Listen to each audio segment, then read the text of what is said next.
Okay, I'm gonna leave everything else to next week. But do you want to tackle your Stranger Danger one? Oh, is it the finger one? No, we done No, that. we done the finger. we did the finger. We did the finger one. Yeah, we did. That's crazy. Chill out, both of you. Do you remember your Stranger Danger? Yeah. Okay, cool. Fuck me, bro.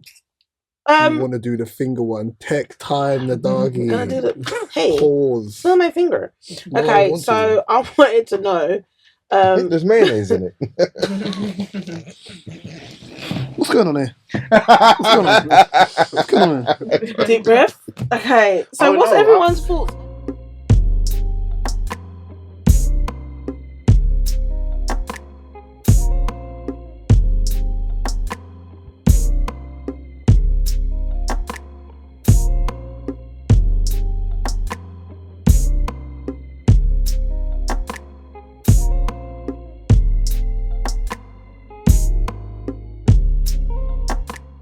I'm still chilling.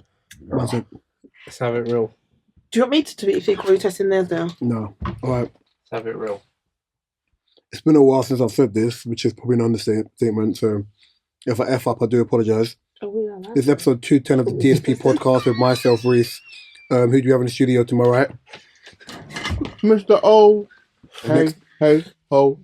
And next to O? It's KK. Behind the camera? Let's have it real. Yeah, fucking Gabriel. Yay! Fucking have it large. This Have it large. is the West Ham version of the Dude now. Fucking Gabriel.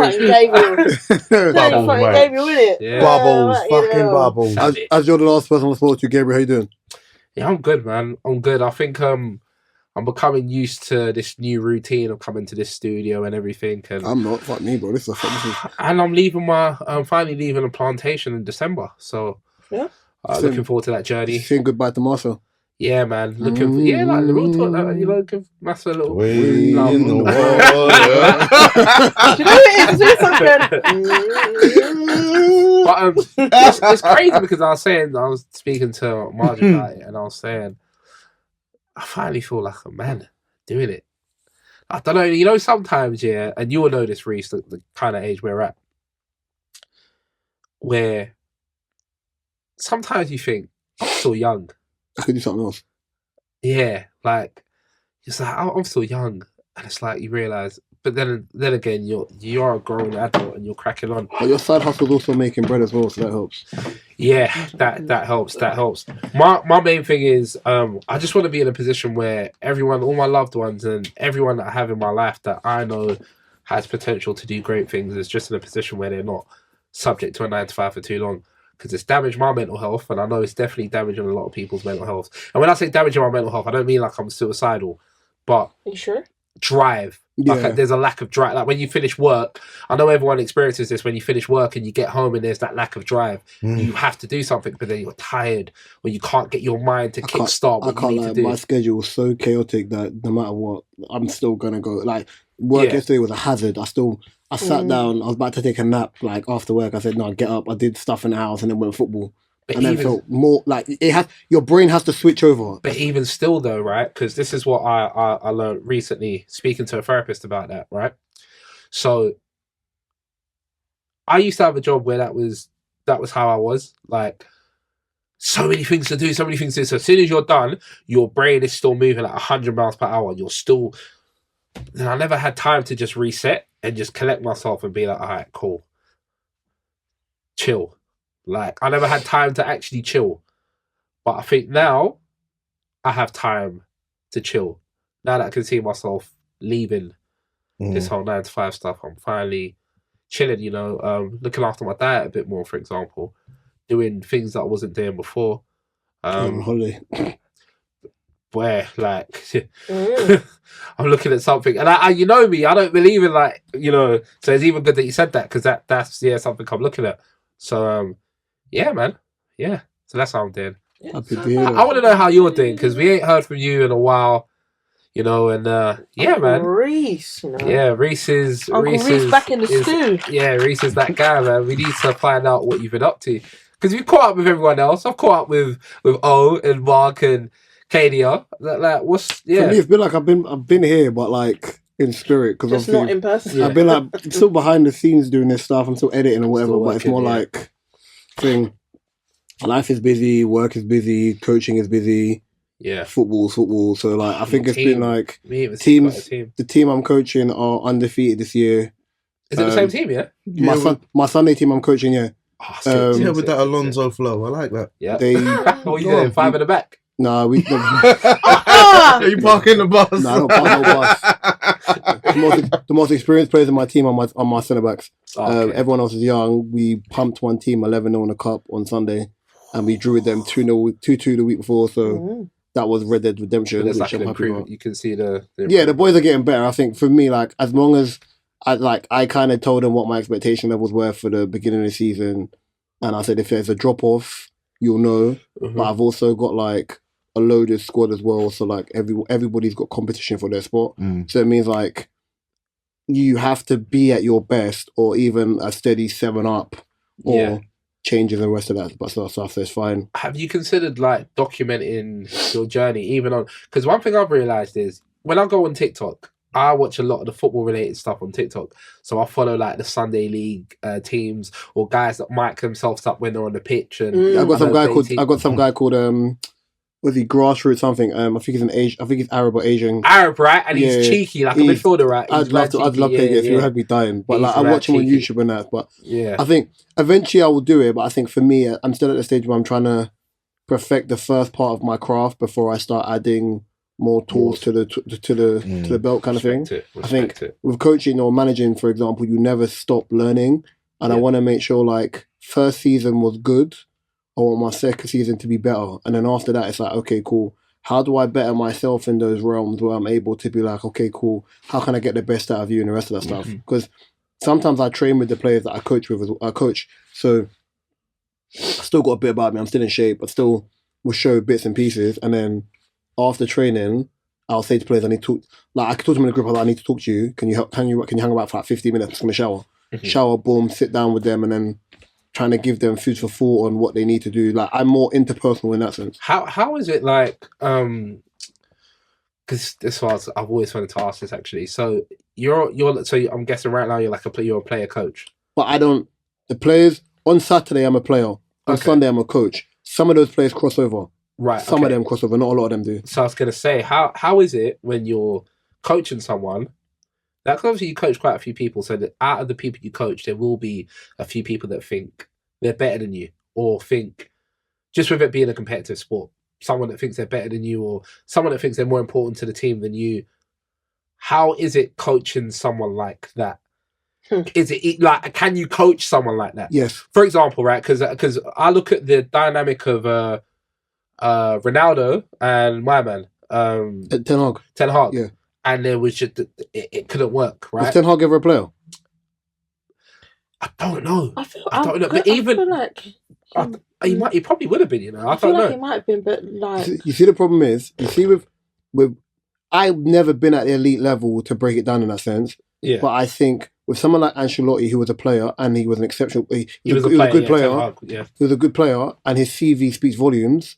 And then Zidane, right? Yeah. Exceptional player, very good manager. They respect what you've done in the game. Yeah. And it's less about, I think it's more about, like, I remember reading a book from Carlo Ancelotti, and he said management is not the players who are playing, but it's keeping a great relationship with the players who aren't playing.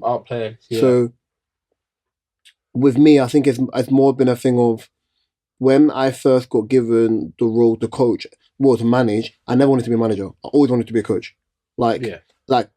Coaching is you're improving people. Managing is you're keeping 18 to 20 players and managing their egos. And, I think I should have played and I feel like this. And it's a completely different metric. So, and I think my style is very honest. So even when I want to start cussing people out, I'm about accountability from the get-go. If you're on a pitch, Rhys, can I take the free kick? If you feel like you can do it, do it. Yeah. Right, yeah? If you feel like you're good enough to take the penalty. But if you're going to put the pressure on yourself, you have to deliver. Right, yeah? If the wingers want to switch wings. Right, yeah? But tell your fullbacks. I'm all about the accountability part of that. At the end of the game, you can come and talk to me. Like, more time, if you message me, we're going to have a conversation and the rest of that stuff. But I'm very real and realistic. Yeah. I think modern players aren't like the players of when I was younger because they're hypersensitive. So as much as be like, oh yeah, but I feel like you're doing this, yeah, but what are you doing to show this? Yeah. I'm asking the questions which make practical sense. Not how you feel. I ask the practical sense. To answer your question, for example, it helps that I play in defense. Yeah. Right, yeah. And I'll say it with chess. At our club, if there's 3 teams, including the Sundays, and there's 56 players, I would say I am the second best centre back there. Yeah. My cousin is the first. It's not even debatable. It's not close. Yeah. His skill set is phenomenal. I can't. Ball playing, quick. Even if you spin him, his recovery is the best recovery I've seen in my life. It's like Van der Ven. You're like, you see when you get Van der Ven, you think you're done. He's caught up. It's that type of action. The fact I had to reference the Spurs play is pissing me off, but it's what it is. Right, yeah. And that's what it is. I think for the boys who are defenders who are getting there, my thing is, as much as I like the fact that I'm one of the best, I also don't like it because it means that if none of you are close to me, there's more likely for me to be if I drop off, there's an exponential drop off because you ain't close. Whereas if you're close, it's something different. Yeah. Like I laughed as wingers at the club. I'm like, bro, I'm 34 soon and I'm still exponentially quicker than you. Yeah. I said, I'm on the decline. You shouldn't be that slow at 24 when I'm 33. You shouldn't. Yeah. Right, yeah. But I think for me, it's more about. I told him it looks like he's running a sludge. Right, yeah. That's a slap to the ego, isn't it? Get fit, bro. Do something. Right. I said, for me, it's more about do something. Angling your argument correctly. Yeah. Functional information. Like I pulled up the striker the other day. We were winning on Saturday. And it was doing dumb stuff. He's like, Rhys, get off my back. I said, would you still be doing them? Would you still be doing tricks if it was 0-0? I was like, your goals came because we were moving the ball quickly. It's not because we're now up by an exponential goal amount that you can take the piss. Continue to respect your opponents. It's not a charity game. Because I said, when you do things like that, players start getting rattled and then players start flying through people. Yeah. You have to think of it like you're still competing. Don't take liberties. Yeah. I don't care if I don't like a team. There's an amicable level of respect because it's competition. It's not a jolly up. Yeah. But I think for me, it's more so is that, Rhys, I hear it. On a pitch, it's harder to get their point across because I'm on 10. As a player, I'm always on 10. Like, I'm 10 because it's like, when you do dumb stuff, in transition, you're not running back, now we're in danger. Now we're in danger because of that. But enough about me. Oh, how you doing? Great. Sure? Okay, how you doing? I'm surprised by the K1, but let's get this pod on the road. Okay, you had a topic about a magic finger? So last week, was it last week or week before, lads? I wasn't here. I don't know. The five fingers. So we did just to bring Rhys up to speed. We did. If you could have any type of liquid 5 fingers in these 5 fingers, what would it be and why? So I wanted to re-ask that question again. That's crazy. That's outrageous. On food. I would say solids, but solids just sounds so weird. So if you could have 5 foods... Liquids coming out of fingers ain't weird, but okay. Yeah, it could be liquid, like it could be water, it could be... We started going into survival. I started saying some of the wrong stuff. Gab started getting on to me. So yeah. Zesty. Yeah, this one said he wanted a buzzball each. No, it was a bit wild. That is going to sound some people saying alcohol. I was trying to be smart and be like, yeah, I need water. Maybe I need like mayonnaise. some hair product in one, so my hair look anyway. But yeah, these 5 fingers. So it's this hand, one hand, and in each hand it was my hands are big. Is 5 liquids. So I think I said something like water. Maybe a drop of alcohol. I'm still happy I got that joke. Hair product and something else. But just yeah. What about foods though? Well, liquid foods. Just food. Come out my finger. Come out. Like if you're feeling like, oh man, I'm really craving this. Oh, do you know what I mean? Like, what would the 5 things be? They could be 5 cuisines. They could be one. Could be like I don't know. It's only one thing I have to be with. Go on. Plantain. That's the only one thing. It shouldn't be if you say it like that. TIN. Yeah. Yeah. Yeah. Yeah, that's the only one thing I could. I think I would just choose. I had someone last night. It's greatest, bro. That's the greatest. Listen, Everyone underestimates the fact that you can have plantain for dinner. Yeah, you can. I have it any time of the day. Yeah, you can, of course. But people are like, oh, it's for breakfast. No. So all 5 fingers is going to be plantain? Probably, you know. Huh? Yeah, but that don't make no sense because it's... No, it don't make sense to you, it makes sense. No, but do you know what it is? No, but Gabriel, no, it makes sense. That's why I said all 5. Why does it make sense? It's all 5 because it's... Because when one finger run out, there's more. It's endless supply in each finger. That's fine. It got more on the plate. Oh, wait. That's what I was thinking. It's not just like... It's like endless supply, so you can have 5 different things. Just always going to be planting. It's difficult, man, because I don't think there's any food. It's a solid coming my finger. I don't think there's any food. It's a solid, like, either way, it's weird. I don't think there's any food I can live without because, I don't know, man. Whoosh. Cool, it's difficult. The liquid one was funny. All right, plantain, and then the healthy one would be mango. Ooh. So that's the one healthy one. What about a snack? That is a snack, you joke, man. Not like a perfectly cooked Like jollof rice? Unhealthy snack. Bottom of the jollof rice, yeah. That's gross. Yeah, bottom of the jollof rice. Mm-hmm. You know what I find funny? West Africans can do that. The last thing I want here is rice and peas from the bottom of the fucking thing. I think it only works with the bottom of the jollof because that's what everyone talks about. Rice and peas. Top to can you imagine middle. Can you imagine basmati? But you know why? The bottom of the... You know why? Because basmati. Rice and peas doesn't have like loads of tomato and onions. Okay, cool. Because rice and peas has less ingredients, so you would want it to be I was just making sure you didn't say something mad. That's why I started caveating with what you know. And coconut milk as well. I don't know how coconut milk would taste if it's burnt, but I don't think it'll be like the best. But jollof rice at the bottom, like tomato. So jollof rice, plantain, mango. You got 2 more. What's your favourite takeaway? What did you say, Lebanese? I wasn't even... Leb grill? Leb grill's crazy, though. Yeah, I will have a leb grill. So then go on. That's a leb grill. I need a leb grill. Oh my days, that's dumb. You see? Yeah, that's so dumb, because there's multiple things. That's fine. Just think. That is so dumb. Grill. That is, because it's like multiple things on the plate, so I can't have... Like, cool, fuck it, leb grill. And, you know what? It's a Nigerian dish. And it's my favourite Nigerian dish. It's called asaro. What's it?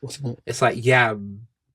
But it's called yam porridge. The yam porridge. It's like the orange. Yeah, cooked in this orange stew. Yeah, that's... What about you, O?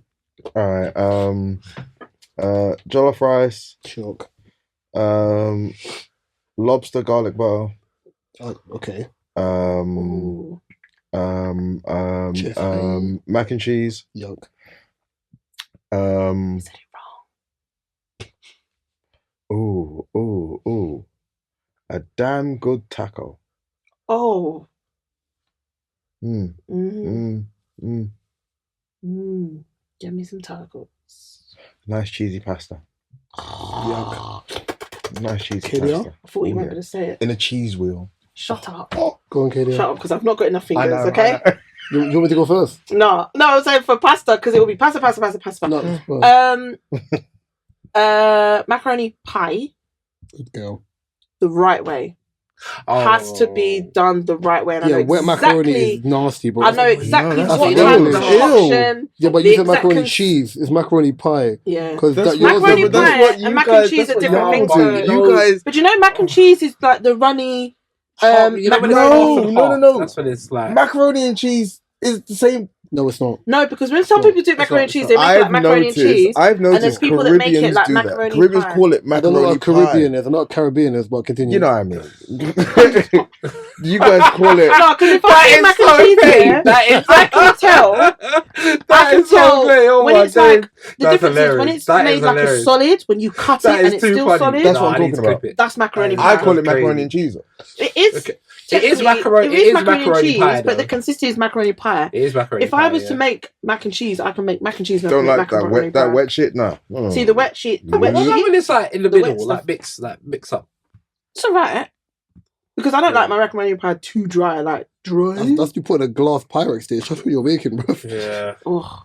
It'll be macaroni pie. And when come on, continue. Okay. And then secondly, I would have. I've won. Fucking hell, bro. You made the loss. Make this I wanted to say like Chinese, but there's so many things. I would just choose sesame seed prawn toast. Good call. Only the one. Babe, you know you got some heavy topics to get into. You're making it. The sesame seed prawn toast from my Chinese up my road that I have now, fucking sensational. The next one would be Turkish.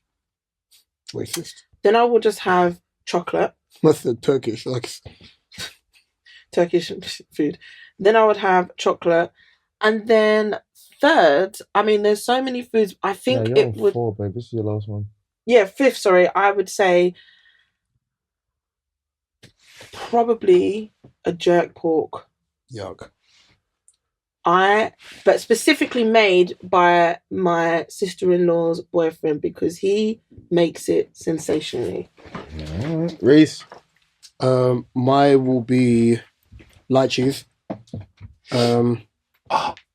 Yeah, safe. See you in 10 minutes. Light cheese. Jerk chicken, because I love jerk chicken. Pardon me, there is a shop in my area called Abby's Grill, which makes the best wings, and you can either get them mangoed or jerked or whatever. Like, whenever you come south, you go Norbury, it's just there, it's banging. It's like Nando's, but better. That's 3. Lobster and garlic butter. And, oh my god, Vapiano's. I have never been there. We're going to take you.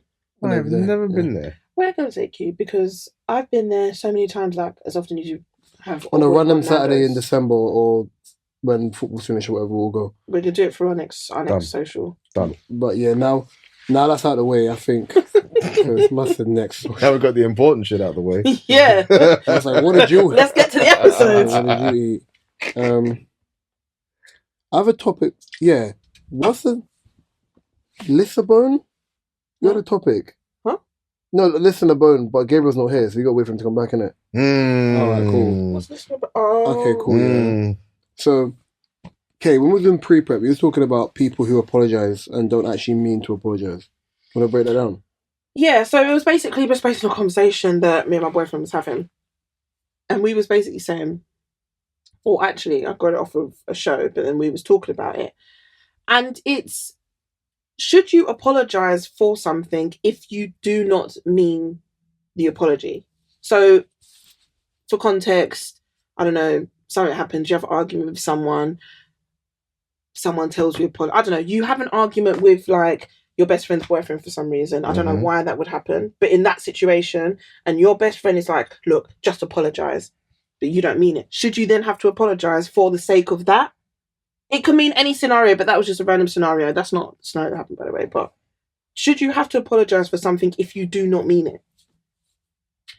I want to ask O first, because I know I want to get into Rhys's answer. Isn't that the type of thing where you hit them with, well, I'm sorry you took it that way? Yeah, because do you know why? I'm that kind of person that would say, I'm sorry you feel that way. Like, I'm not sorry I said it, but I'm sorry you feel that kind of thing. So, yeah. That's so toxic. But then it's like, yeah, I'm sorry. But then I can't be sorry for how you've reacted to what I've said. That's an ish you, not an ish me. That's a you. That's a you problem. That's an ish you. That's an ish you. A little bit. But it's also the honest truth of it. Yeah. You can't, if whether you mean to offend somebody or not, if they've been offended and I didn't mean it, yeah, sorry, that's on you. Yeah. I feel like in some respects it can be a fact that if I've done something and not aware that I've done something, I'll be like, oh shit, sorry, I didn't know. However, if there's a situation that's happened and I've said something and I've meant to say it and I stand on business with what I'm saying, but that person's still telling me to apologise or someone still telling me to apologise for said thing, I'm not going to go and apologise if I've just meant it because I'm contradicting myself. That's one thing I don't do. But I'm not going to say something and then contradict myself. I mean, but it's also like, okay, so because I may not have been aware of it, make me aware, bring it more to my attention because it may have happened and I may have had no idea. But what you said before was even if they've made you aware of it and you don't feel bad about it, that's why I said it's toxic. Because even if they make you aware of it and you're not complicit to it, you're going to be like, that's a you issue. That's why I said it's. That's okay. In that sense, that's kind of toxic because I think I would like to think that if I've upset someone, I'd be like, oh, I'm sorry, I didn't mean it. That's different. But if I've done something, but even if you don't mean it and you don't care for the apology, then you're saying sorry to say sorry. See what I'm trying to say here? Tell me how. I'm listening. Where. Yeah. So I'm listening to what you're saying, but even if you're saying, yeah, I didn't mean to upset you, but O was also saying because you agreed with O was also saying, yeah, but if it weren't my intention to do it, there's no point me saying sorry, even if you're offended. That's a you problem. That's why I said that's toxic. Yeah. Oh, okay, no. In that context, that where you've given the context, that's a bit different because then in that case, I feel like the only times I'm not going to apologize for something that I mean is if it's in an argument and I've meant to say it. So if I've said something to you and I mean to say it, I'm not going to say something that I do not mean. However, if I'm in a scenario where I've done something or upset someone and I wasn't aware of it, I'm not going to be like, oh, I'm not apologizing because I weren't aware of it. I'm going to be like, shit, do you know what? I'm sorry. I didn't realize, I apologize, and I'll mean it. However, if I'm genuinely saying something and I'm like, this is what I'm saying, someone's getting upset about it. I just can't apologize for something that I mean. If that makes sense.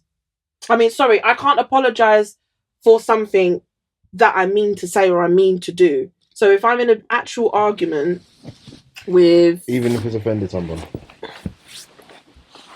If I'm in an argument with someone and I've offended someone, because I know I'm really, I just said, I didn't contradict myself and I literally have. If I'm in an argument with someone, and I've offended them, I've said something that I mean and I've offended someone, I will be like, do you know what? I meant it in but I didn't mean to offend you. If it did offend you, I'm sorry. I'm sorry I offended you, but I meant to say X, Y, Z. I'll probably explain it. Do you know what I mean? Yeah. However, if something's black and white and I've said something like, I don't know, you're a fool. That person's got upset, but I mean they're a fool. I'm not going to then be like, oh, I'm sorry, I didn't mean it, because I did. Do you know what I mean? Because they are a fool? Yeah. If you're being an absolute idiot, you're being a twat, but you're sad that I said it. Why am I now going to then be like, oh, I didn't mean to say you're a twat? Yeah, I did. I said it, and that's that.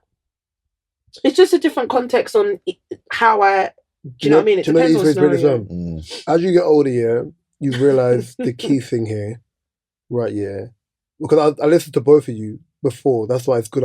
I'm saying it last, right? Yeah, I listened to both of you and say this.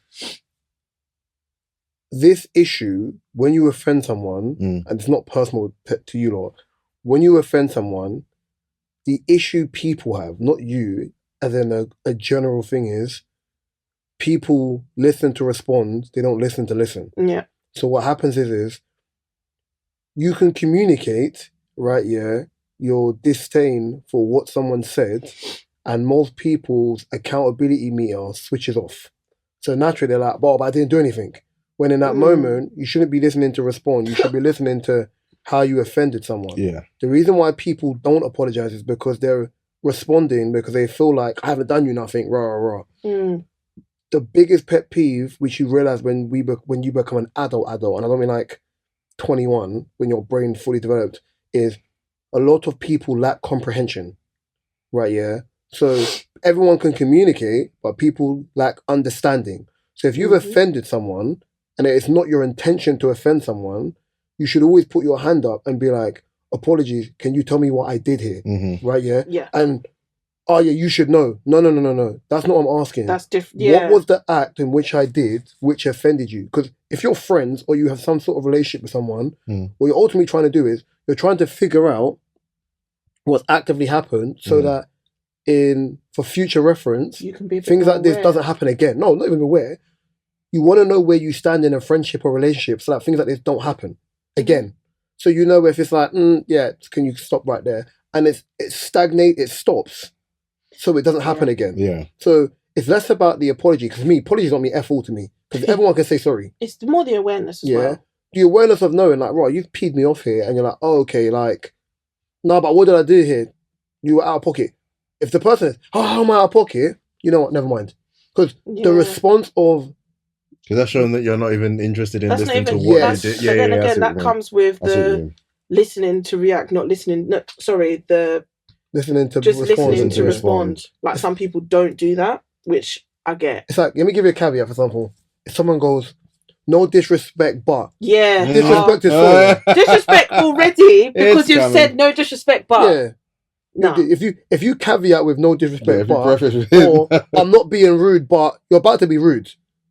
You might as well just be like, look, it's going to come across rude. However, I'm going to say it. Yeah, if you say, if this comes across rude, I apologise, yeah? I don't know if I should say this, but... I'm going to say it anyway. It's dumb. Like, if that was me, I would say things like, look, I don't know how you're going to take this. It's probably going to be rude, but let me just blah, blah, blah. Let me land. In most friendship groups, I come across as the villain. All the time. I feel like... But I come across the villain as in... I was like, everyone needs a villain in a friendship. But I'm not doing it by design.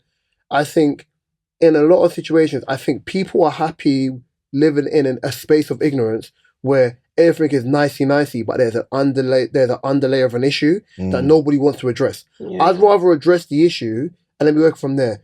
I don't like that. I say this all the time. There's nothing worse than being in an echo chamber of foolishness where nobody wants to say what it is and everybody's happy with this pretext of, but no, let's not do that. Or when you have the conversation, everyone's just silent. And do you know what? That happens a lot in... again, it's weird. I had this conversation with my boyfriend the other day. This happens a lot in female friendship groups. Like if I talk to him about his friendship groups with him and his boys, it's very direct. Like they're very open, honest, direct, done. Can I ask you a question? Whereas mine... As you saying that? Go on. Would you say that you see in your female... I've seen this a lot, yeah? With like female friends that I have, right, yeah? That if they talk to a man, they'll talk to a man with like the utmost disrespect or crud. When it comes to like... What do you mean in like... If you've got a disdain or an issue with a man, like the women I've come across, they'll come at him crazy. Yeah. Like he'll be fully aware from the way they're talking to him. Yeah, but like they talk to him like because he's a man, he has to firm it, he can't say nothing. Right, yeah. I get it, but then when women talk to women, they hide behind passive aggressive tones and jokes. Yeah. So you don't know whether it's serious or not. Yeah. So it's like why would you not do that with a man? Or it's like, oh yeah, as a man you should be able to take it. No, because if I spoke to you like that, there's the guys are saying, oh, well, I'm a woman, I should know. Because they have the security of knowing or feeling that the guy can't come at them in a certain way because he's a guy. Or he shouldn't. Yeah. Not he can't. It's that he shouldn't because you shouldn't speak. But and again, we're all human, so if you can dish it out, you can take it, kind of thing. But that's not the world we live in, mate. Where I said what I said, I'm very much more direct like that with my friendship group. So if I say something, I'm like, well, yeah, I didn't mean to say it. However, if anyone, and some people in my friendship group won't be like, oh, do you know what that? Like, I'll have maybe like Phil. She'll be very direct and she'll tell me, or we'll tell each other what we didn't like, what upset us, done and dusted. There's other friendships or other people in the group that won't say that and they might dance around the truth. So with me now, if there's been situations where we're having a conversation and then all of a sudden I'm made known of something that I didn't know there was an issue. I'm like, wait, what are we talking about? When was this? Wait, back from when I thought we was good. So why is it only now I'm hearing from A and B that C didn't like what I said? People don't like being G-checked. That's the thing. And if you come and G-check me, I would prefer it because I'm like, let me know that I've done something wrong. You're not always... you're not that person all the time. We've seen it. In my friendship group? No, well, this is... I think it's different with you guys. Come on now. No, I think it's different with you guys. And that's where I think I learn... I think that's where I learn probably about myself more and to hold myself accountable in a different way. Because with girls... Again, they might come across in a little bit more of a softer, and I'm like, oh, so if it's not that deep, so why didn't you just say? If you let me know, then I could just, do you know what I mean? Whereas it's because girls dance around the truth. However, I'll probably be like, right, let's get this out in the open. We'll discuss it. And the girls might say something, and I'll be like, okay, well, I didn't know that. Had you let me know X, Y, Z? Now I'm aware, blah, blah, blah. With you guys, I think it's better in a sense with you guys because sometimes I'm like, oh, wow, like, I didn't know. Do you know what I mean? And I think if I get G-checked by you lot, and getting G-checked. The same with... Oh. Yeah. Same with him. When he said something, I'm like, oh, shit, okay. And it's kind of the same with you guys. So that's why sometimes I'm like, oh. I don't think that's societal, though. I think, like, obviously just male and women upbringing is different, regardless of like nationality or whatever or background. I think the way men are raised is just different. I think I appreciate it more though, because it makes me more tough-skinned. The way men get regulated, whether it's like be to sports or work, you've got to be thick-skinned to firm certain things, and you've just got to take it on board and be like, well, I think that guy's chatting S, but I'm gonna prove that person wrong. Like it's competitive but combative. Like the way some of you lot would say things to me, we're comfortable with each other, so we can speak to each other a certain way. I could not see that with any one of my female friends because I'd probably cry. And some of our guy friends that would have tried to approach girls in the past, or like our guy friends that would have approached like some of our female friends in the past with that same kind of energy, it doesn't end well because sometimes girls don't listen or they don't take it on board. Whereas I guess sometimes if I'm in a situation, like if we're in a like situation like this where I have to be able to learn to take it on board, I can a bit better. Have you ever been in a room with your friends and you've done something wrong and they hold an intervention, you got to affirm it? Yeah, of course. That's all girls do. And then I'm like... Interventions. And then I'm like... Or sometimes, like, sometimes they're like, we need to hold the intervention for someone else. No. Like, they know, and then, okay, yeah, fair enough. Like, you're in a room and man, like 3-4 people are sticking on you at the same time and you will affirm it. Yeah. I don't think You're lucky. I've had it before. I mean, I know that I've been in situations we've done it towards other people. I feel like there's been times where I don't think it was intentional, but there's been times when we've been out and like I was just saying, a situation has arisen and then everyone has an opinion. So I'm like, oh, okay, so you have an opinion on this and I'm the only one that hasn't been made aware. Okay, so let me know. And then you have to listen to every fucking Tom, Dick and Harry. So how are you feeling? Before you say your piece. And I'm like, is this what... Okay, cool. But again, I take it on the chin, I have to firm it. However, people were very much like, oh yeah, you like want to shove their opinions in. And I'm like, to be honest, if the shoe was on the other foot, any one of you lot would feel like you're getting bullied. Whereas I'm someone that can take it on the chin. So it's better that it is me. Because in the past when anybody's done that to someone else, the other person has always felt bullied. So that's why I'm like, well, I can take it on the chin. Luckily. But awful vernacular, what I hear you. I ain't just thick bitch. I've got thick skin, so this girl, just saying, they don't call me a brick house for nothing, you know what I'm saying? She's mighty. So hang out. You're done. So listen, I've got a question, yeah. But I'm gonna ask the question and then I want to play the clip. So yes, sir. Obviously now most of us grew up in religious households or went to church, whether you are Christian, Muslim, Seventh-day Adventist, Catholic, Jewish, regardless of whatever denomination or religion you follow. So I was watching something the other day, and I think it was an interview on Grilling on YouTube with PK Humble and the new host Michelle. As I don't even think I need the clip in fairness. And he asked her, does she believe in God? And she said, oh, is she religious? And she said, no, I believe in God. I don't believe in religion. And he was like, why? And she's like, she thinks that religion is more divisive in a sense, more than it brings people together. Yeah. So then my question to you lot was, in 2024, do you think religion holds the same values that it did when we were growing up? Don't rush to answer at once. I would say that's that. I think with the changing of times, the changing of culture, and not. Well, act like you know, yo. It's not diluted per se. Act like you know. But act like you know.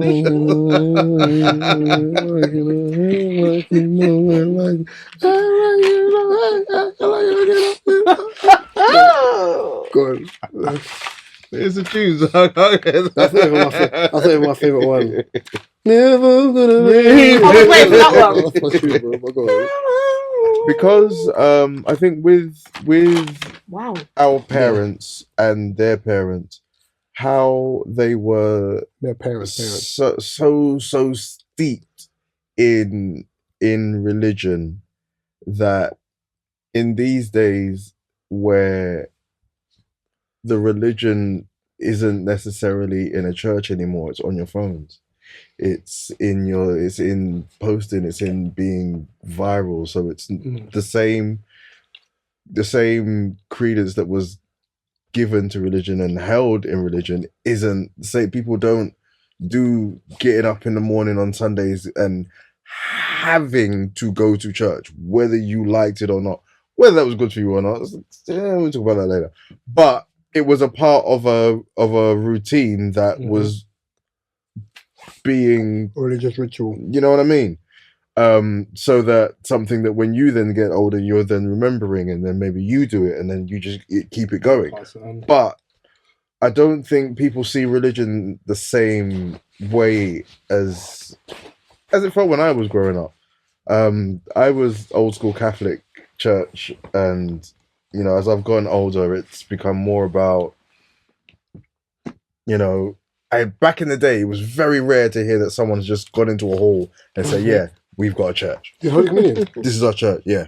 What's your what you call it name? Excuse me. Yeah, I don't know. Can't remember. Okay, Mike and I could just bit. Can't remember. It's sour. But yeah, I don't think people. But then at the same time, it's people not starting their own religions, but and also atheism. Oh my God! Catholic humor. Sorry, continue. Bam! Shaking everybody's hand. But here's the Eucharist. It's crazy how the priest at the end backs all of it. I've been to multiple Catholic events and I'm not touching. I just do this because I'm not Catholic, innit? Yeah. Like you're not giving me the Eucharist. And I'm not drinking out. Oh my God! I've never drank out of that. Are you Catholic as well? Huh? You Catholic as well?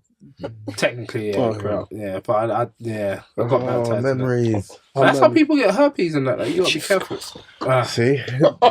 See religion right there. Gotta be careful, man. In church, this man started spreading dangerous things. Please. Gabriel, what's your thoughts on this? Yeah, I don't feel as if religion is important anymore. But then I think it's easy to see because you see the morals drop down, declining as well. So just today, that girl that said she slept with not 100 students, the other one, her friend, the other one that does madnesses. So they said to her like, don't 18-year-old. Don't you feel as if like you're exploiting 18-year-old? And her argument was it's legal, right? So so for me, it's like because something is legal, it's not ethically. It's not ethically correct. Yeah, because something is legal, right? Preying on 18-year-olds that have just left college, that are freshers, so they're down to do anything like at that age, like preying on them type of people, like and making money off them. And having a tape out with them and it's going to be there on the internet forever for the rest of their life. No matter how embarrassing it is for them, it's going to be there. You feel because the legal age is 18, you feel as if you can exploit them and you hide behind the law. Look through history, though. There's a lot of things that were legal once upon a time that weren't ethically and morally correct. Exactly. If I'm just making it as an example. So my thing is, so what happens if the government make the legal age 14? Are you going to turn around and say, "Oh well, it's the government made the legal age 14"? So the legal age is 16, though. Yeah, 16. Yeah, I think it's 16. 16. Yeah. So it's the thing. Like, yeah, man. I saw that today, and then even like some of the stuff I see people do to make money, I'm just like, no, you lot just don't even care. Like even stuff like baddies. Like that kind of show. I see all these shows and I'm like, it's crazy, man. You just don't care. You don't fear God. You don't fear anything. You don't even have any morals. Don't fear shame. Yeah, that's the worst part. You don't even fear. Well, it's not worse than fearing God, but you don't fear shame. Like you're just completely. You should fear shame, in a sense of fearing God. Like shame should be the first thing you fear. But God is the overall thing of like it shouldn't even be a compass like of you feeling like, Rob, God is watching, man, I don't even care about that's. Like back in the day, even that comment that you just made now, God is watching you. that used to terrify me. Yep. When I was younger, my mum said, just remember, if I don't see God is watching you, bro, I promise you, in my private room, I'm feeling God watching me. Yeah. There's one time, this is a funny story. This is such a funny story. So I should have, but listen. Let him finish. It's a funny story. So when I was in I've secondary, looked up. I've done that before. when I was in secondary, when I was in secondary school.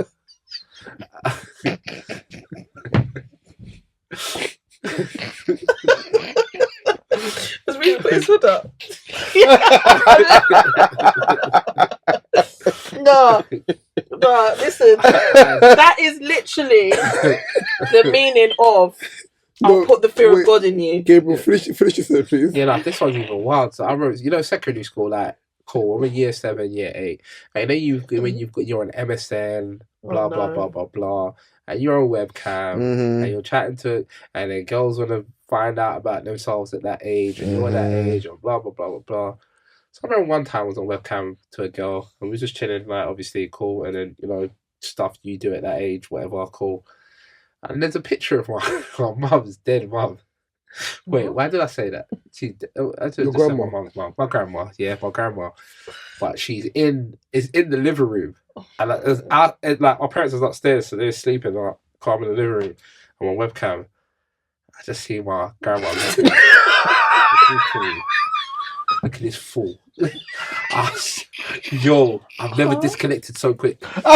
I'm not hallucinating, bro. Wait, what did you say? Say it again. Something looked at me. The picture looked at. I'm gonna. You know what I'm gonna do when I get home. I'm gonna send. I'm gonna send the picture into the group chat when I get home. You're gonna see, like, bro, the picture just looked at me. If you can hear the music in my ears, it's going mad. I said, nah. This is why there's not bare pictures in my living room, bro. We can't do this. But yeah, nah. That's just a perfect example of, like, overthinking. When you're doing something that you know you're not meant to be doing. 100%. Back then, you used to think about to the extent where you might even hallucinate. You might even think. That's how it was for me. Yeah. But nowadays, it's like you just do what they want. They don't even care. They tell them to shut up as well. Like, that's what it is. Mate, the younger parents nowadays are crazy. Mum, shut up. Someone said to me yesterday, these modern mums are tapped. I said, bro, I'm not even getting into that conversation. Modern mums, modern kids now. Because I saw something where a modern mum was on TikTok, and she was like, ladies, like, I'm telling you, F your man. This is what you need for a perfect shower. And she's pulled out one of them suction toy things. You know, the suction ones. Oh, which the ones you stick on the wall? No, not what, the when you talk about that before? The rose. No, not even the rose. The giant massager, but the small one, but the one with the small. Oh, the little thing. Yeah, the one with the squeaky, the small. You know what I'm talking about? No. No, you definitely know what I'm talking about. A little bit. That sentence is outrageous. No, you know what I'm talking about. And then put it obviously in a little bit. It's the sucker. Yeah, it's like but it's small. The tip part is small. It's a small surface. Like a rabbit. No, it's not a rabbit. I'm confused. Do you know what I'm trying to picture? Every single sex toy that I know of. You know, we were talking about religion before. We had Gabriel on Google. We had Gabriel on Google. I'm like, This trend. Oh, that. Oh, that. Yeah, that's what I said. The sucker, but it's not yet. No, oh, that's different though. And she was like, ladies, I'm telling you, F your man. This is what you need for a good shower. But then she's on TikTok and she's posting her kids on TikTok. And I'm like, but these kids are grown kids. Like, this is like secondary school, year 7. And then your kids, if you have your mom on TikTok and they see that, I'm like, you don't care, do you? You just don't have no shame. And then they wonder why that certain parents wonder why their kids call them a slag. Like, yeah, like you don't like your son is gonna go to school. And they're going to be like, hey, bro, mum's on your mum's Instagram store. Tell your mum I got something for us. Then what? And then we get Then he's punching people up. He's you know what I'm saying? And then he's gone crazy. Now he's stabbing people. Yeah. You've got to air that school out. It's just crazy. It's just crazy. I just think about this because I'm like, I would have never seen my mum on social media doing this. Mate, there's some. So this is why, you know, when parents I see on social media do some questionable things, and I'm talking about parents of kids, or well, they're not kids now. They're like young adults in their 20s that I would have taught back when they were teenagers or younger or whatever. And you know, one or two parents might, if they've had their, basically, I would have their parents' numbers, and I see the parents uploading on WhatsApp, doing the most outrageous things. Like, I might even mute and show you right now because I know if I go on my WhatsApp story, I'll find it. But this is the thing, though. Grown kids, and you know, your kids have your number, and it's what you're doing. But this is the thing, like what I was saying before about how because times have changed, parents have changed. So a parent who was when you were young that you remember being 45 doesn't look like a parent who's 45 today. Well, 30-year-old. If you see, have you ever seen the series Cheers? Yeah. Go on your Google now. Cheers, yeah. I'll find that series. Everyone in that show, minus a few people in their 30s, they're my age. If you see what they look like and what I look like, they look like they're in their mid to late 40s, bro. They're in their 30s. Or in this picture, yeah. One of the guys is 34. Yeah, it's nuts. God. But it's you know, another thing. It's like what was that? See, I lost my train of thought. It was important. I was going to say something so important. Sorry, cheers. Why you remember that? Yeah. I want to address before we get to like the other deeper topics of the pod today. Just because I'm cognizant of sound. Is oh my god! Your grown kids are gonna be seeing cognizant of time. O said someone had a 1 second. Oh, said someone that was gross, but you just did, but that's fine. Oh, you said someone had a listener review for Gabriel. Gabs. Gabs. Yeah, let's hear it. So, I was contacted by a listener who was listening to the episode where we were talking about young Philly and the young Philly situation and all that. Oh, right. Yeah.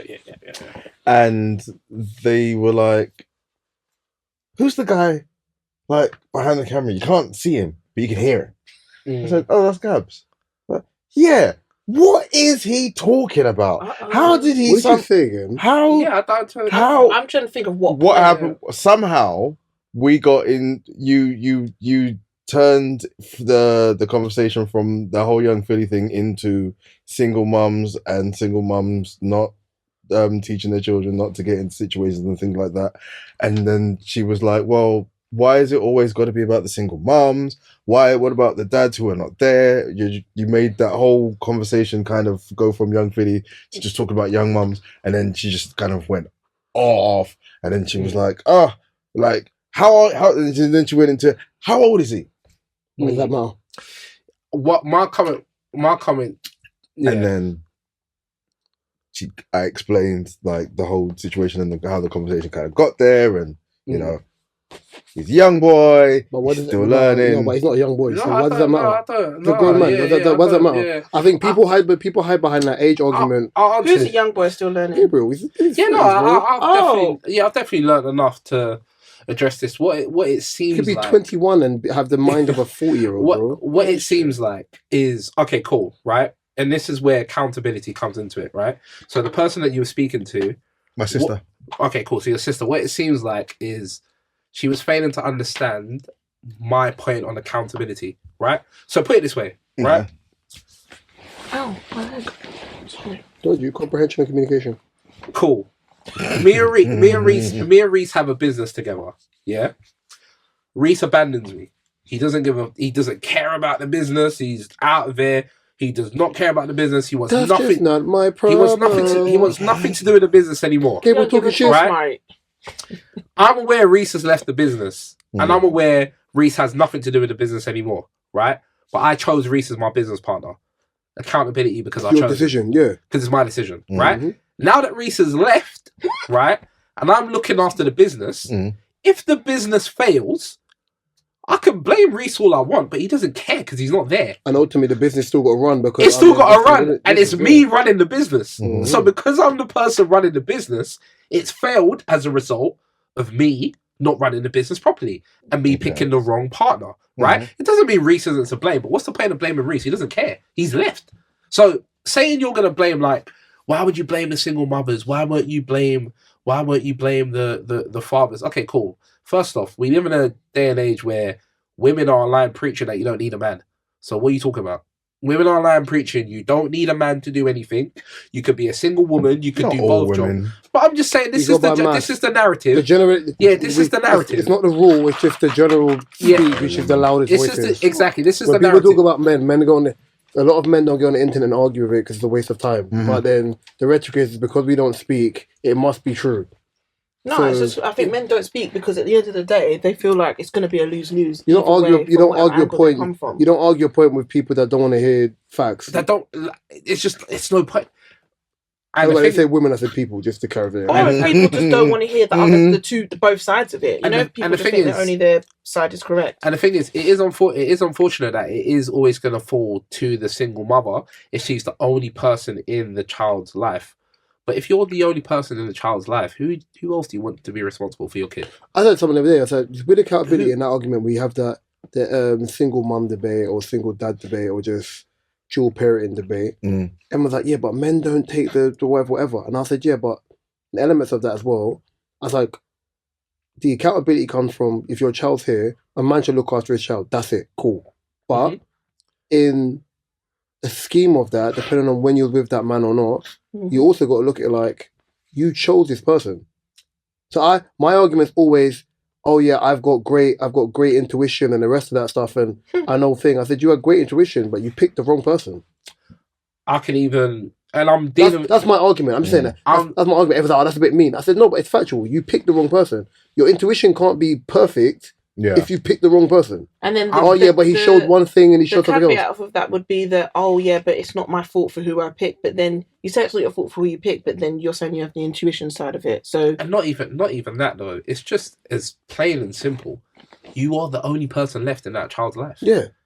What are you arguing with? Yeah, because obviously God has dealt you with some cards that might be unfavourable. But it's like, for example, right? Because cool. I'm dealing with this situation literally right now where I've been developing Harley for 3 years plus now, right?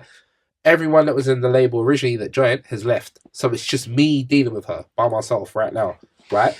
If Harley fails, it's not because of these not leaving. It's because of me, right?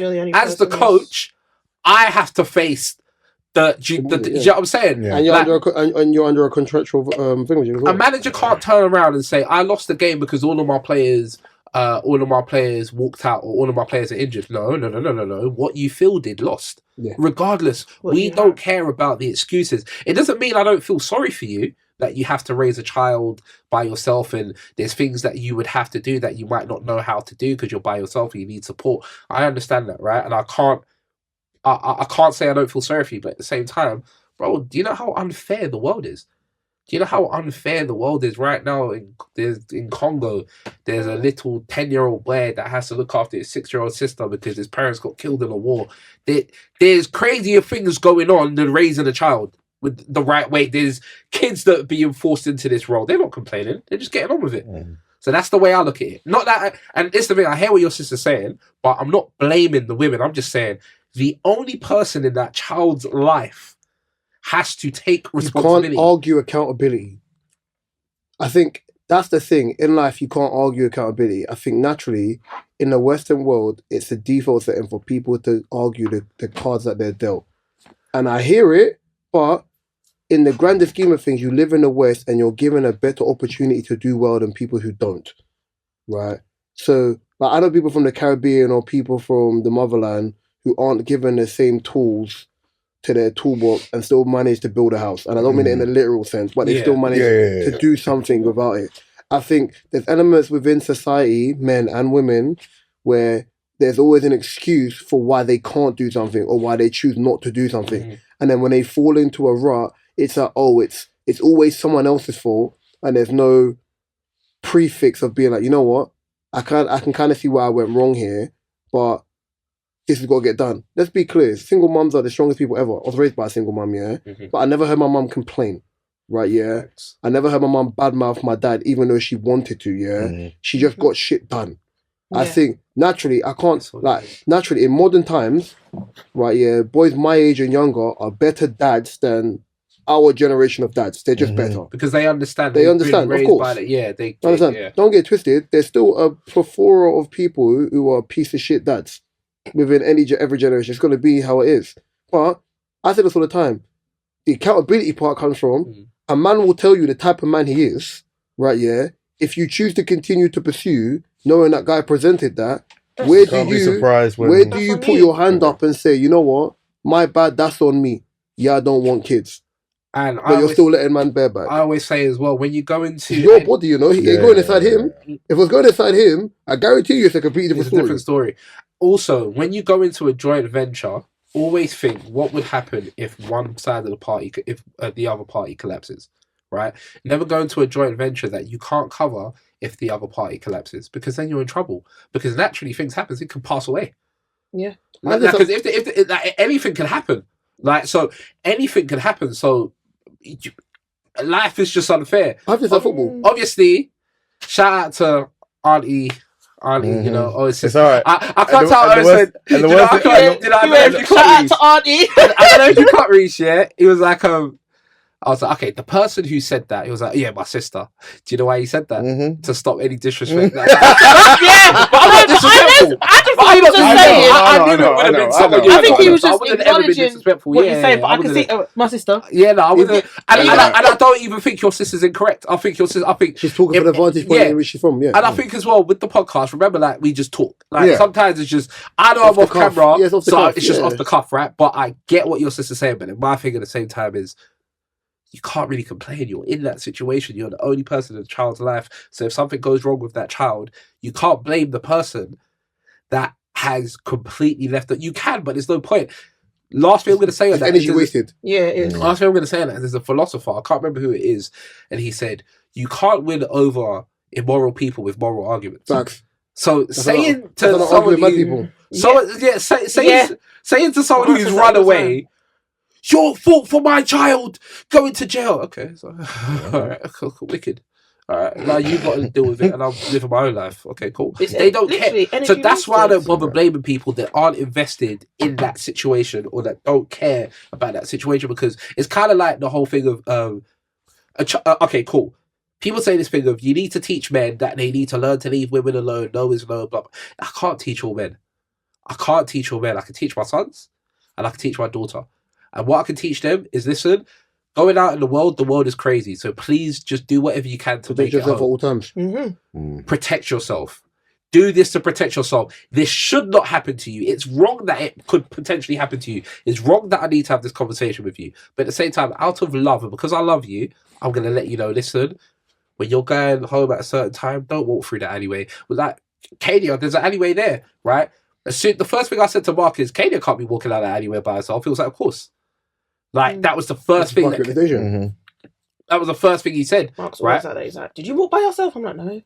But in an ideal world, Kania should be allowed to walk down any alleyway. But the world is so unfair that you can't... People still don't... I remember there was an argument about this as well, about... and it's not a gender war thing. Of them saying about like women who get attacked after hours. They said, oh, what would you like to do if men did exist? Oh, I'd be able to go for a run at any time in the morning or whatever. Yeah. And I was like, men get attacked as well. Oh, yeah, but those crimes are still committed by men. I said, you're missing the point here. It's not about if you can't go down the road. It's like, let's be clear, for every type of human being, right, yeah, there are foul human beings. Exactly, right, yeah. 100%. Right, yeah, so even as a man, don't think after hours when I've got headphones and some random don can't jump out on me and do me something. Right, yeah. It's just pride and ego is, I'm not going to report it because it's just how my brain is set in it. I'm from ends, I'm not doing all that stuff. Like, you're just prepped to kind of be like... Yeah. It can happen to anyone. Whether it is mainly or predominantly men that do it, predominantly men will do it, yes. But they can do it to men or women. Like, if you're that sick... Yeah. Sorry to say, a man can rape a man. Listen, a sick person is a sick person. That's 100%. And a body is a body to them. They don't care. You know what I'm saying? Because I saw, what was it, the woman the other day that killed both her parents and was living with them and had them in the suitcase. Put one in the suitcase, and one in the cupboard. That's not a man that committed that crime. It's just a sick person is a sick person. Like, so one other woman in America, one black woman, she killed her mum and then tried to put her on a grill and grill her, bro. Yeah, like, people attack, bro. People would just tap, and I want to protect all my loved ones from every tapped person in this world. But I can't. So the best thing I can do is just let them know. Listen, there's some tap people out there. Like, there's tap people out there. But shout out to Auntie. Shout out to our sister. There's all respect as well, of course, you know. It's alright. I said you put R. Kelly over Michael Jackson and Prince. She hates me.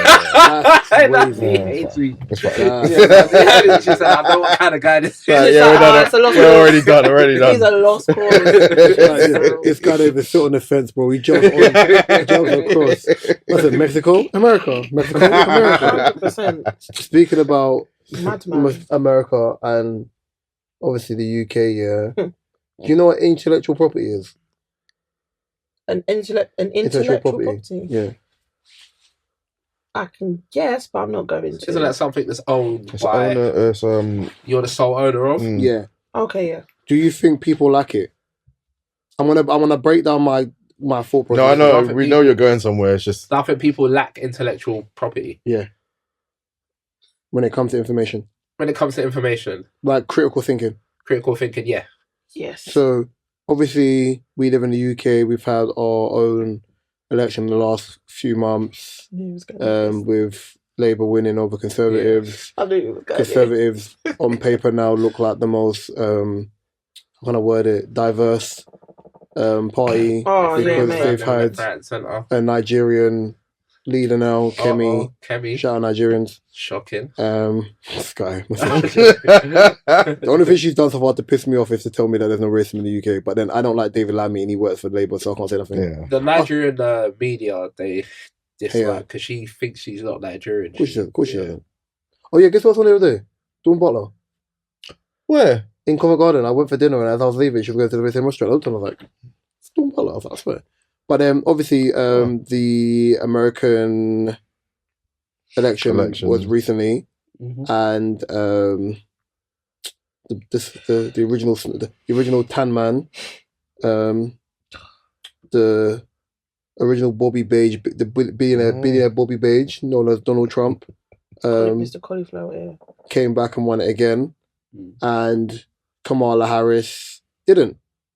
So there's a lot of arguments about black men and minorities blocking their blessings by voting for Donald Trump. There's a lot of arguments saying that she deserved it because she is qualified. There's a lot of arguments in general. My takeaway of this was the whole setup from the Democrats was a shit show. Yeah. And the strategy in place was bad. Do you think, because of the games that were played in the election, because the same thing happened over here, if it was done in a more earnest way, the outcome would have been different?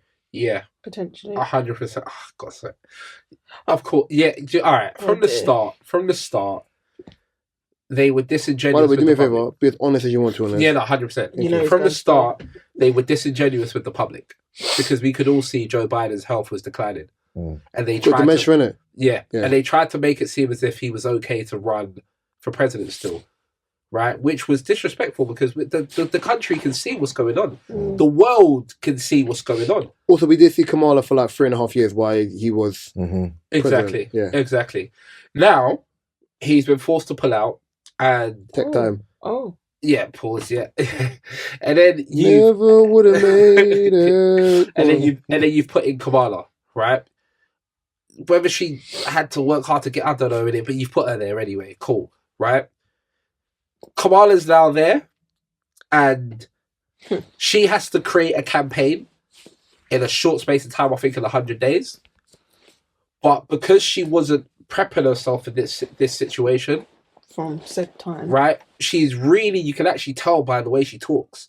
She's not a outward speaker like that. She's not a... Also, I know people made this a thing about America not liking black women. I said, no, America just doesn't like women, bro. Yeah, no, It has nothing to do with her being a black or an ethnic woman.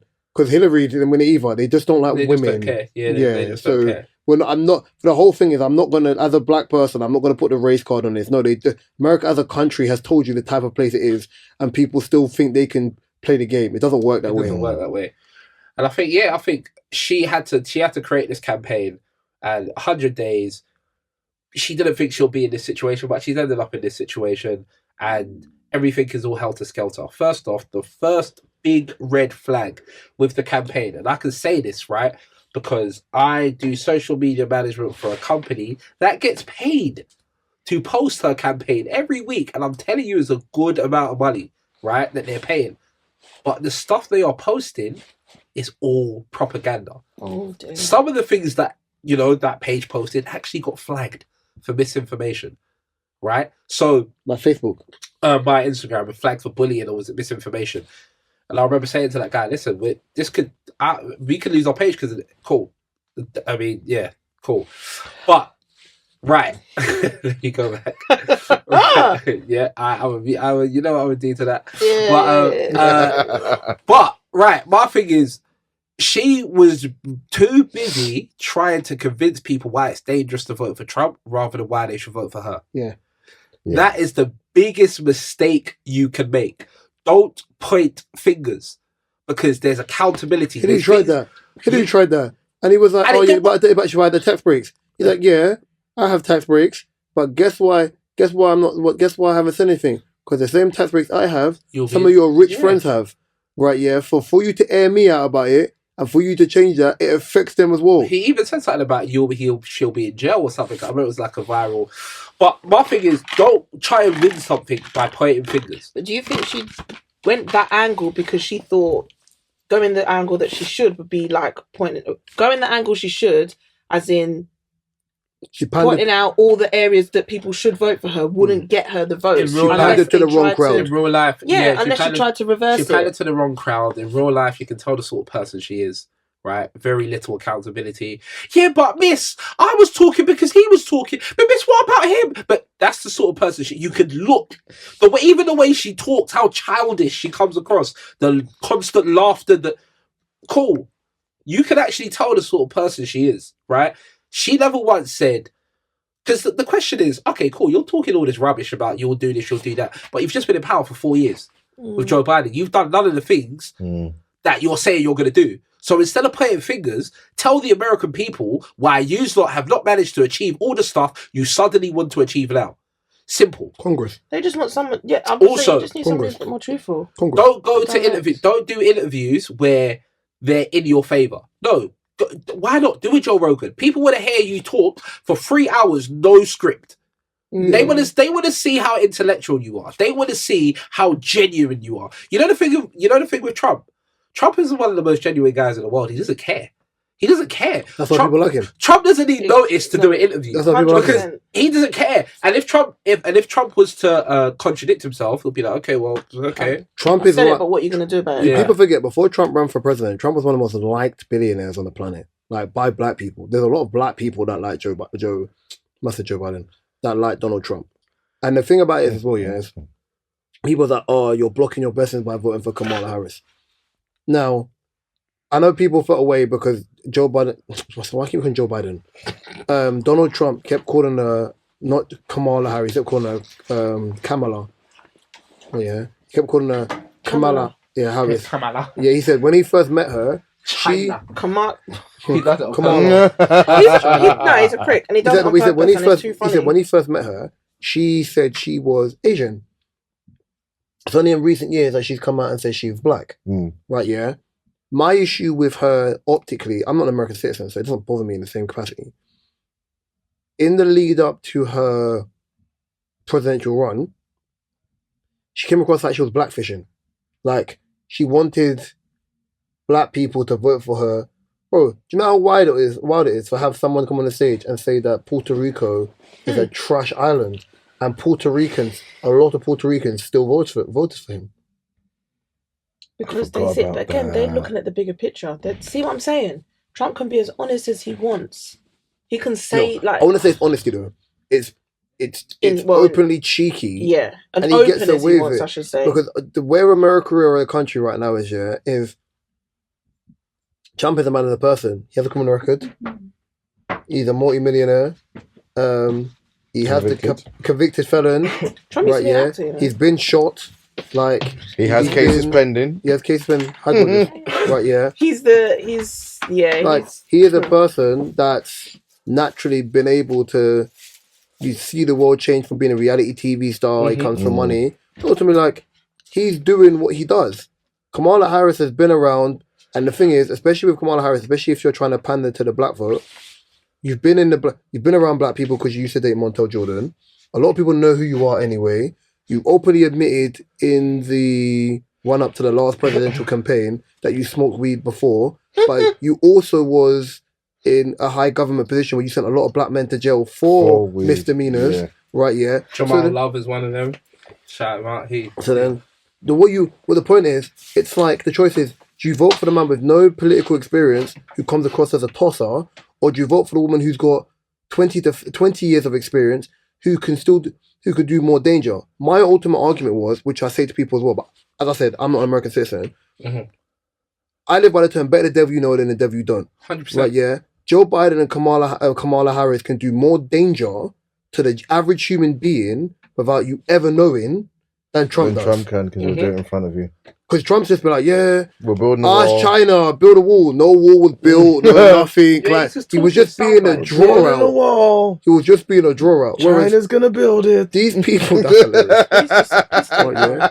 Whereas these people who already had like political experience were doing a madness, bro. I've got to talk about the biggest play of 2024.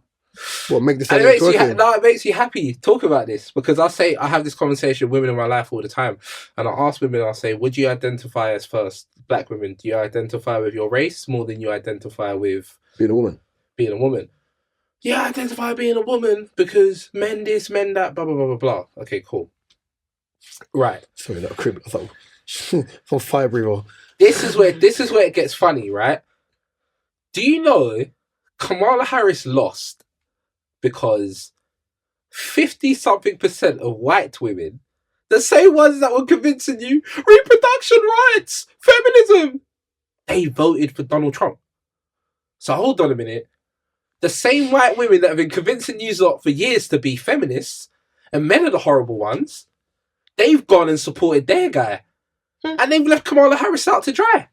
As I said this, and then now America has told people everything that they stand for multiple times. Has a problem. And people continue to fight against a system that will not change until the old codgers no longer exist.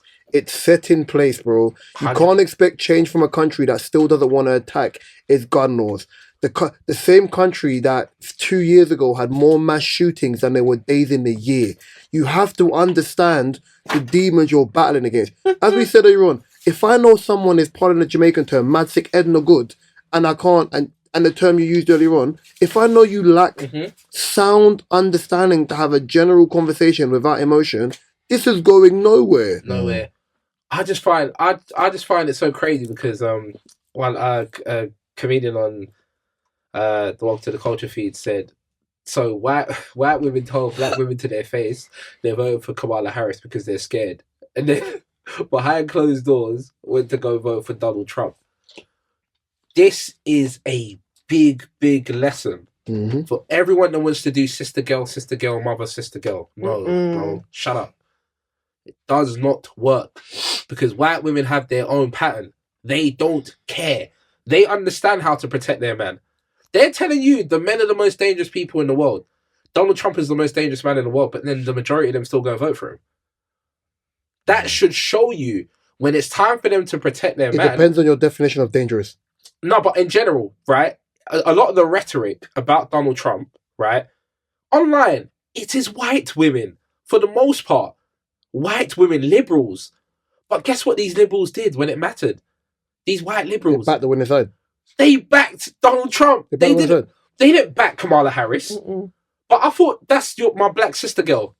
No, then, the code doesn't count. That for me is more an argument of, okay, cool.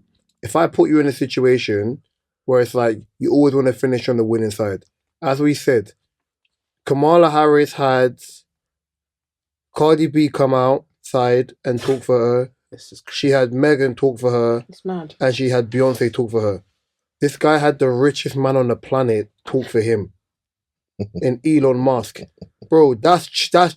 That's not checkers. But you know what it also shows as well? Yeah. Nowadays... Even Kai Cenat was saying, I've got like Kamala Harris's team trying to holler me. I don't want because I don't do politics. Because the young people don't care about it. The young people don't do politics. Don't drug me in. Like I know there's a lot of rappers or celebrities that are Republicans, but because I think working class black people look down on you because because it's him, they just keep their. You should never ask people who they vote for in the first place. The funny thing is, all these Gen Z, the young Gen Z lot, they like Donald Trump. When you go online, they love Donald Trump. Can Harley. Do you like Donald Trump? She's not. Okay. Yeah, they love Donald Trump, right? Absolutely not. No. All the people that for all these streamers, Sneeko. People like the drama of it. They like the drama. Yeah. Sneeko, Neon, Aiden Ross. Weirdos. But these are the guys. But understand. These guys are more influential than Cardi B and Megan Thee Stallion have ever been. Yeah, because the streamers are younger. These streamers are the most influential. Guys like Andrew Tate are way more influential than Megan. People follow them. Do you know what I saw something? Red Pill. Yeah. I saw something that killed me. They said, it was a Gen Z, I think it was Sneeko, and he said, hold on a minute, he said, P. Diddy's ex is on the stage telling you how to select the right man. That's outrageous. Crazy. Why is Jennifer Lopez telling me who I should vote for? Should I slap? Whoa, wait a minute. I know I shouldn't be this person, but hasn't J-Lo been married like 4 times? Yeah, should I slap? I've been engaged 5. Cardi B. She pick up one more. Marriage has just ended. And she she got back with it. If she picks up one more ring again. She picks up one more ring. That girl might be Thanos, bro. She just the whole infinity code. She might have more rings than my man from the NFL. What's his name? Brady, bruv. Cardi B is a member of the Blood Gang. Cardi B is a Pyru. Cardi B admits to drugging men and robbing them. I remember that story. So you think this is the person that should stand on the stage and tell people who to vote? Oh, Sexy Red should tell you who to vote for. Glorilla. Yeah, but absolutely not be up there either because Trump has done a lot of messed up things. No, but the difference is but he's actually running. He's running for president. What you're trying to say is, if you want to align yourself, if Sexy Red was running to be president, that's fine. If you want to align yourself, if you got a committee and you want a whole country to follow you. If you're only catering to a market where black people, for example, like 16% of the population in America, you need to angle them in a vote, but you also need to make sure that you need the wider vote depending on the state or the city you're in. Respectfully, I wouldn't be looking at rappers, to get my political. Listen, Obama won, and Obama had influential black people around him, but he didn't rely on rappers. How do you put it this way? You know what someone said? Imagine you're voting for Keir Starmer, and in his speech, IBD comes out and starts performing. Or Octavian came out, or Skeppy. Yes. And Skepta comes out like Big Smoke. What? It's too. You know when Donald Trump. Or you hear these go, oh my God. and this is why people might say, but Donald Trump could do it. But you know why Donald Trump could do it? Because before Donald Trump became blinded by your grace. Before Donald Trump became a politician, with a reality TV show, he was chilling with the rappers. Yes, he was chilling. All the rappers loved him. Batman had songs about got a song called Donald Trump. That was his biggest song. What film is Donald Trump in again? What do you call it? Yeah, Home Alone 2. Because Donald Trump was a liberal. He was a liberal back then. Everyone loved. Never liberal. He's a Republican. But that guy, he's from. I think he said in the Joe Rogan podcast. His exact words were, "My dad left me a small business in the 80s of £1 million, bro. That's it. In the 80s, £1 million is a lot of fucking money, bro. Crazy. You know what I'm saying? If he left that money in the bank, he'd be richer now than he would have been in it. But with the Donald Trump thing, he could I'm inviting my friend to the stage, Little Pimp, the name's Little Pump.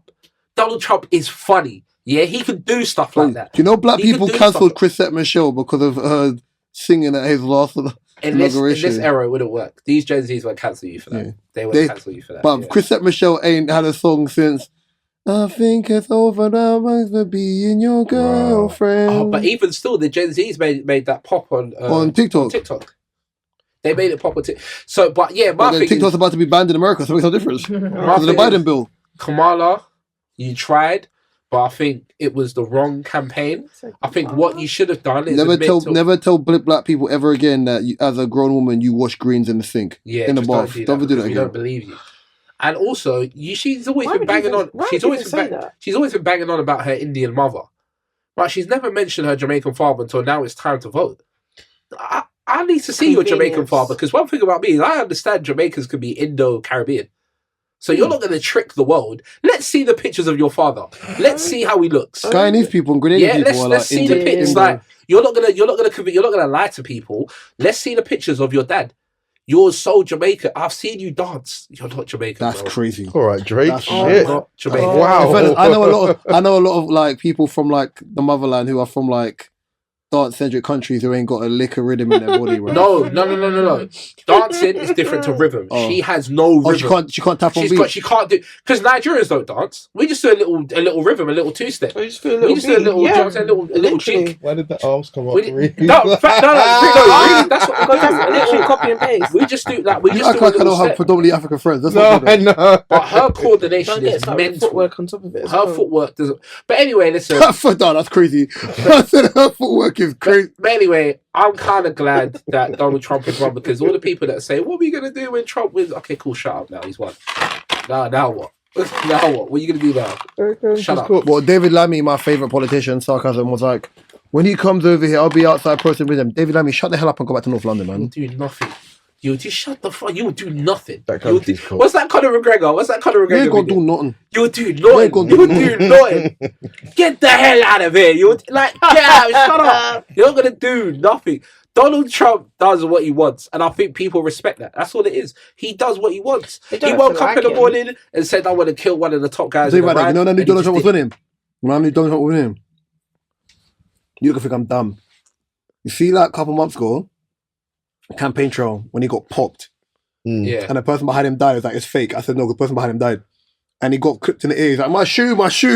And he puts his arm up and he does this. I said, he's won. He's won. Man, do this. And this is what. I got a group chat picture for one of the manager groups. All the time. I'm not a fan of. I'm not really into politics like that. At the end of the day, like for me, if you ask me, I'm not voting for the person I like. I'm voting for the person that can do the better job. Kamala Harris might be the better person if you want to put it that way, but I don't care. I know Kamala Harris in a room with Putin will be a very scary sight compared to Donald in a room with Putin. So I would rather cool. But there's for me, I just look at things that make me laugh. For example, Boris Johnson. I always talk about this clip. I knew he was coming into it because he was arguing with someone, and it was like, and the guy was like, "You've never had to use a food bank in your life," and he was like, "Actually, yes, I have. Take it back. Go on, old boy. Take it back. Take it back, big boy. Take it back." That made me laugh. It's like, bro, these guys don't care. He does not care. He does not care. I would want my politicians to be like that. Just straight. Oh wait, talk about politicians. You see this Equatorial Guinea guy that's just out here? That's why I like my politicians. Yeah. Everything get fucked when I reach. That's why I like my politicians. Crocodile. That's why I like my politicians. He's out here just rossing other man's wishes. Yeah. Everyone's wife can get it. He doesn't care. He strokes with his arms crossed. Wow. People. Oh my, Harley, get your friend. No. You know Nigeria. Man said he just stroked you know Nigeria Twitter's the dumbest, right? They got the pictures of him stroking with his arms crossed. Yes. And they said only the greatest have done this. They got Ronaldo. They got Ronaldo and Mbappe. And they had this. He's not dumb. But that's how helter-skelter African politics is like, yeah, God, yeah, just sleep with everyone's wife. You know what you call it? Because we'll get off this topic. I've got one more before we got to leave. You know, Andrew Tate said about Kemi, saying that this might be a bit problematic, but I don't believe an African should be involved in British politics. Mm-hmm. She should be involved in African politics, and British politics should be left to British people. You know what? I actually agree with him. Or English people, I don't know. I actually agree with him. I actually agree. I think let them have their country. Let them choose the politicians they want to choose. Kemi, you don't have to be involved in this. She wore that pretty. Huh? She wore that Pretty Patel. Pretty Patel, yeah. I don't. Yeah, but you see them. I don't even. I'm gonna have to believe that. Okay. No. I'm saying that I don't. They're not part of it. For me, it's black, and then all the other races can party together. They put us with BAME, so that's probably yeah. I think all the other races party together, so I think the Asians party with the. You know what I'm saying? Take time. At which point? Because I'm like, the doggy. But with the Kemi situation, let's just be real, Kemi. You're never gonna get voted in.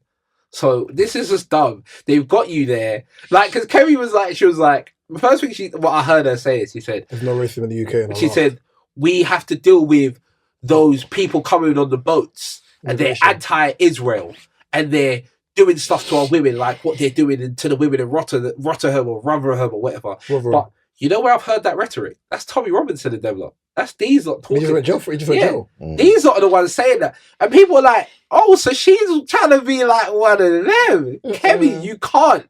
Kemi, understand, you cannot be like them. They don't even, like, they're not even going to hit. A white woman and a racist white man would rather vote for a white person in Labour than vote for a black person. Rather for Nigel Farage. They ain't gonna vote for you, even if you don't have the same opinions. You think they would have voted for you? No. These lot are saying their elitism is too high to negate. It's not the message; it's the messenger. It makes no difference. Literally, they're literally telling you, it's like I walk the high street, like I'm in Faversham, and it's like it's not England no more. It's Nigerians, it's Chinese people. So they don't care. They don't care. They don't care in places like Faversham if it's. They just want it to be all white people. Respectfully, I don't want to be nowhere near any place that's got minimal minorities in there anyway. So yeah, I've been to that place. Well, Faversham. Yeah, I've been to that place before. Walked to a restaurant. They thought we was amigos. Every white person was looking at us. It was scary stuff. Oh my God. Scary. Walked in. Was waiting an hour for a table that we booked. That's where you get that M&M treatment where people spit in your onion rings. Was waiting an hour for a table that we booked. They had us waiting outside. I think it's a bit. Don't you think it's a bit too dark in here for you to be here? I beg your pardon. Mum, I've seen him on TV before. It was crazy. There's little kids. Like, you're 50 Cent in it. No, you racist. Oh yeah. God. Oh, I know you. You might be Big Nasty. Your mum's Big Nasty. How about that? No, when I moved to Cambridge, we used to live next to a white escort, but her baby father is Jamaican. Just you to draw off people. Every time we used to go near the house, the kids would call us dad. They'll run out to us and say dad. That's crazy, bro. I got one more topic for you. That's crazy. Yikes. Okay, I'm gonna leave everything else to next week. But do you want to tackle your stranger danger one? Oh, is it the finger one? No, we done we done the finger. We did the finger. We did the finger one. Yeah, we did. That's crazy. Chill out. Both of you. Do you remember your stranger danger? Yeah. Okay, cool. Fuck me, bro. You want to do the finger one? Tech time, the doggy. Gonna do the pause. It's on my finger. Okay, so I wanted to know. There's mayonnaise in it. What's going on here? What's going on? Deep breath. Okay, so what's everyone's thoughts on trick or treating in terms of as a parent, as aunties and uncles, or just genuine like adults and just child safety on trick or treating? Obviously, I did see the whole the article about the police were investigating 7-year-old boy that was given cannabis, but basically edibles, in his trick or treat little bag, and they were meant to be. It's so not funny, but it's just anyway. They're called Cannaburst, and instead of Starburst, and then obviously it's being investigated now. With that said, obviously, naturally, if you go out and people are giving, imagine this, trick-or-treating now, people are giving your kids stuff to take home. G, did you say now? Well, no, I'm saying this is how people would see it now, because back then not a lot of people would see this as serious as probably you do now. Because people are tapped. Why would you tell your child not to talk to strangers and then take them to next people's houses to pick up sweets? It's literally picking up sweets. I'll drop roll hypno in your picnic thing and tell people you're moving mad. Literally picking up sweets on strangers' doors and allowing strangers to put things in your little loot bag to take home and eat. thing is, I never trick-or-treated in London as a kid, but like, as someone on the outskirts, it's always quite like a tight community thing. Everyone saw you not to be basically. No, but that's how we used to do it, because my parents, my mum used to do that with us. I knew it was and I've done it before. We used to. No, but it's true, because we used to do the same thing. Like we used to only go around, like everyone knew each other. We wasn't even in a small town, but it just would be. I would not trick. My mum would not let us trick or treat on a stranger's door. Yeah, we would go to obviously. I'm happy I grew up in Ends. Yeah, we had family and friends in the area, and we would stay in the area, and then we'd always end up at my granddad's house. Like it's just a thing. We wouldn't go on a stranger's door. It would be like the neighbours that we knew, our best friends' houses. Like it would be the same people every year.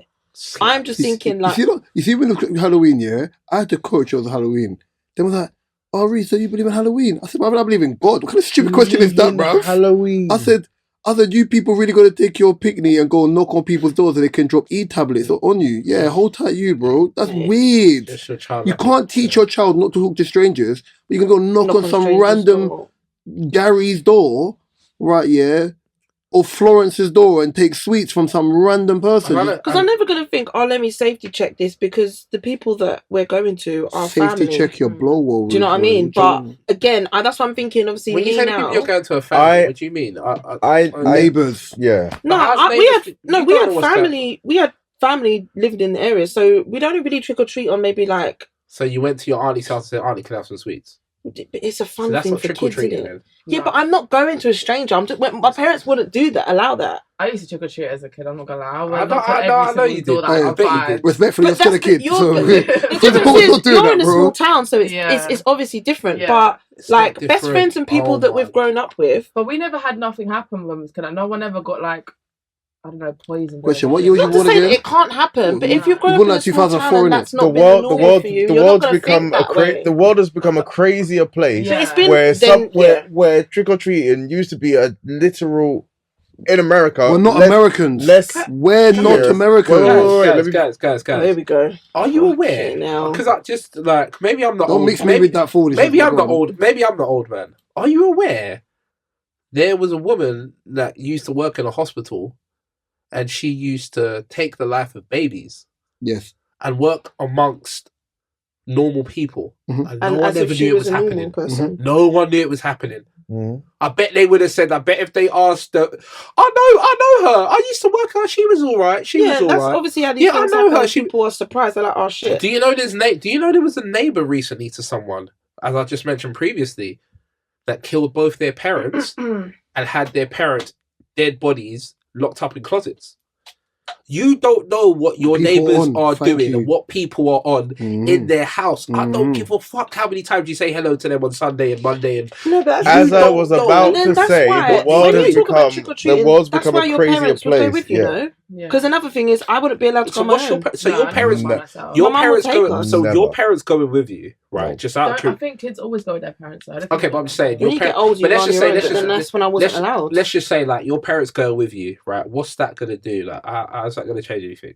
What? Over what you ingest, or over what you ingest, like over what you ingest, yeah. Because you know why trick or treating is funny, right? Because in Nigeria, if you went trick or treating, one of your neighbours that you think you're cool with will poison the food and kill you and then take your property or something stupid, right?